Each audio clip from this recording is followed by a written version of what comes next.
Cayó el presidente José Jerí, el 7º presidente de la República en tan solo una década. Las razones se justifican por un destape de Punto Final, programa dominical de Latina Televisión, en el que dio cuenta de reuniones clandestinas con un empresario chino de nombre Xi Guoyan. Esto sucedió el 26 de diciembre del año pasado, en el que se le ve al presidente José Jerí ingresando encapuchado con una polera ploma a estas instalaciones. Esta reunión no fue comunicada, no fue registrada. Alegó el entonces presidente José Jerí que se reunieron para conversar temas del Día de la Amistad Peruano-China. Sin embargo, después se conoció que 3 días antes, es decir, el 23 de diciembre, el empresario chino, a través de su empresa hidroeléctrica América, solicitaba una ampliación para entregar un proyecto precisamente de una hidroeléctrica en Apurímac. De estos temas se conversaron, no se conversaron, la Fiscalía ya investiga esta situación. En tanto, desde el Congreso se espera elegir al nuevo presidente de transición que guía a nuestro país hacia un proceso electoral.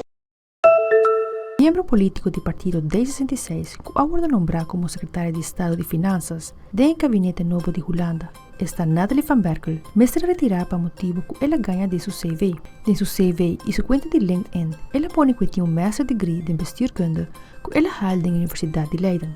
Pero em realidade, que ela diz um curso, outro estudo que ela ganha com tinta, que ela estudia lei na Universidade na Rotterdam. Pero a verdade que ela não acaba o estudo nem a receber diploma. Nathalie ha decidido retirar, por meio a juramentar como secretária de Estado. Rob Jaden lo mete bem com nome novo mais ligeiro possível, já que o governo novo lo sinta 23 de Februari. De Fabiola Angela Hernandez, para a Noticia.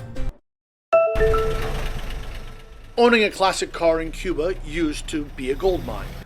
Until recently, Mandy Pruna earned more from 1 hour driving tourists in his vintage 1957 Chevrolet than most Cubans do in a month.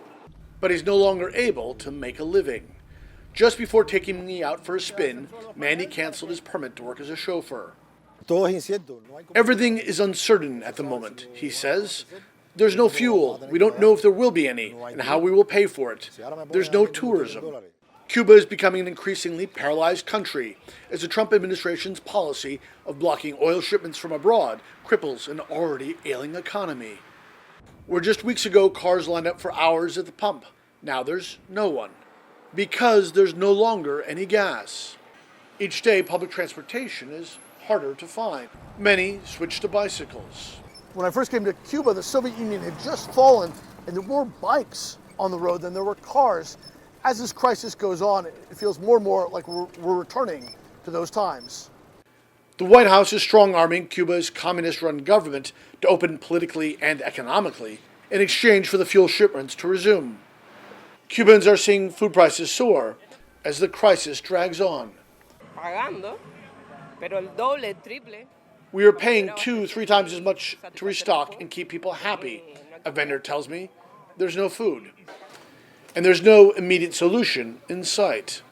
This is the kind of place that I buy vegetables from my family, and most of the products are coming from outside of Havana. Transporting them from the countryside is going to get more difficult, if not impossible. Cuban officials have responded by saying people need to start growing their own food.